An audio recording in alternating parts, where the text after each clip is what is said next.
One. I'm rolling. Okay. I thought you were gonna ask us questions. So I thought you guys had something specific you want to share. Well, we do. All right. So you go first. No, you go first. All right. Well, I was thinking a lot about your mom, and I do think about your mom a lot. The older that I get, I mean, I remember so many of the things that she's told me, and it's hard to even recall specifics, but I can still see her smile. I can still see her kind of the way she would shake when she laughed. I remember when we moved to Cincinnati. I cry, Peter. I felt really lost, and your mom was always so sweet to me and always made me feel at home. I remember they babysat us when we were kids. Probably, I don't even know if you were born yet, but I just remember your mom and dad making popcorn once. I don't know why. I wish Carolyn and Juliet were here. But I remember they made us popcorn, and then you guys were always over at our house. I remember, one of the first times that Nathan came over, we went to Green Hills at that school back there, and they had this map of, the United States painted on the ground, and Nathan was like, hey, the states! North Dakota, Ohio, and we're just, we didn't know what any of the states were except for Ohio and Kentucky. We're like, oh, homeschooled kid. We're like, yay, we're going to be homeschooled because Nathan Trimbuck is really smart. So I was so impressed with your mom right away because I knew that she taught you everything you knew. And then I remember Bubber and Poots, because that's just how I remember them. Yeah. And I remember them playing, we still say in our house, where's my boots? Yeah. Because remember Caleb was like, where's my boots? Where's and my so boots? still, to this day, we'll still say, where's my boots? And then I remember Caleb and Tamara playing, and that one time they were playing that they were Martha and Larry. And Tamara was like, come on, Larry. It was just really cute. But, for your mom, I just feel like she was always an encouragement, always smiled at me, even when I was going through my teen phase and I was driving my parents crazy and I felt like nobody understood me and nobody liked me. Your mom would always hug me and always make me feel wanted and welcomed, and she just was always just a loving person. And I was listening to Caleb's song, and I was thinking to myself, I do wish that you guys could have known her as adults, because it is such a different experience to know your mom as a kid and then your mom as an adult. And yet every single time I look at every one of you, I see her. Every time I walked in the door and I saw Tamara and I saw her, I see you, I see her in you. And so I just think the more that you grow into yourselves and into who you are, the more you'll see your mom as a part of you, and you'll know that it's her. I really think that you'll know.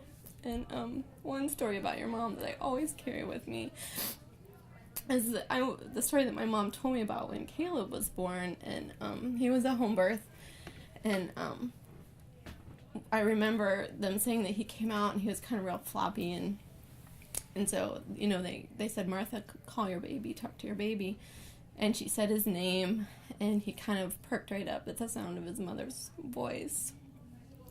And now for me to have my own children, I understand what that is.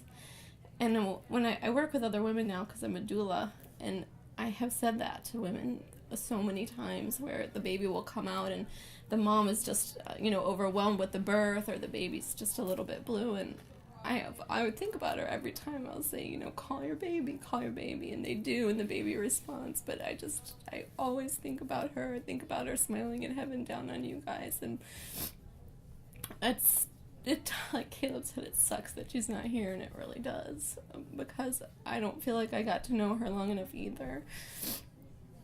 I remember when she was sick, and she was kind of orange from all the carrot juice that she was drinking, and she kind of was joking, I'm turning into a carrot, and I was joking with her, and I just remember, he just wanted to, hug her and squeeze her, and, because we didn't know what was going to happen, and yet I don't think that you can live life trying to, hold on to the moment. You have to live in the moment. You have to just enjoy the moment, and I think, that kind of just is who your mom always was to me, as somebody that just loved every single day, greeted every day with a smile, every day was a blessing, and loved you guys. You always knew that Martha loved her kids, but loved all the other kids, treated us like we were her kids, you know. I mean, I remember the Mike Tyson fights that we'd watch over there and Teenage Mutant Ninja Turtles. I mean, your home was like a home to us. We didn't even have a home the first time I came to Cincinnati. I came to your house, and all of those things just,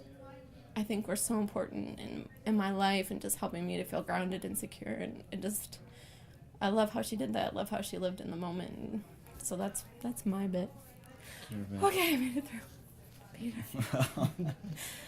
It's funny that you said the thing about like her laugh, because that's something like I always remember too. And actually, Caleb has the exact same laugh. Like it's she. Yeah, he does.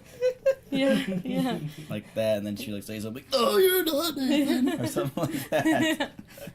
And I never understood like how your mom was so patient. Like, I know. She like, because we were crazy, and your dad was crazy. Yeah.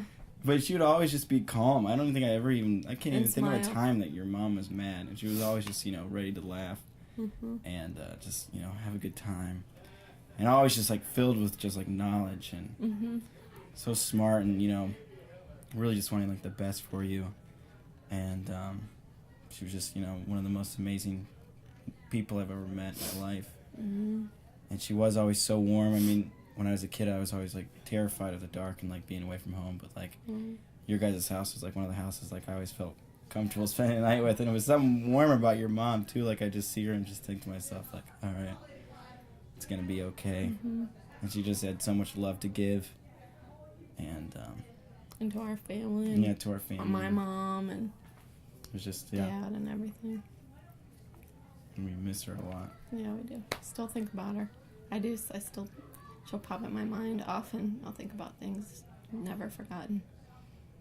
She had the whole Bible memorized, too. I don't know how she did that. I know. She always could whip out, like, some verse about something like spilled the milk. And I know. some Bible verse about why you should clean it up. I know. Yeah, I think know. she beat my mom Which is memorizing hard the to Bible do. verses. I know, it's hard to do. But, I would sometimes check to see if like it was actually true. You did? She'd look like, what? Darn. wait, it would be like from like a book of the Bible that I never even heard of. It would be like from Shek-Halamek, book 2. You're like, what? What about John 3:16 or something like that? But it was always like some obscure, Ezra. some obscure like book. Like I don't even know. I But, know. Yeah, your mom and my mom was kind of the same way. We'd have a Bible verse for everything. They must have been reading the same book on parenting. But it worked. Now I do it to my kids. And I used to love your mom and always, whenever we drive to church, she would always like sing. And, like everybody singing in the car or something like that. Yeah, I thought that when Caleb sang that he definitely reminded me of her with her singing. And then there's your dad's kind of singing, which is like, I can remember him dressed up like Bob Dylan in our house, banging on the piano and singing. And she would just always kind of sit there with her arms crossed and, oh, Larry. Yeah. That was something Sandy was saying. She was saying that with, because Tamara's getting into this exact same field that my mom was in, special ed. Really?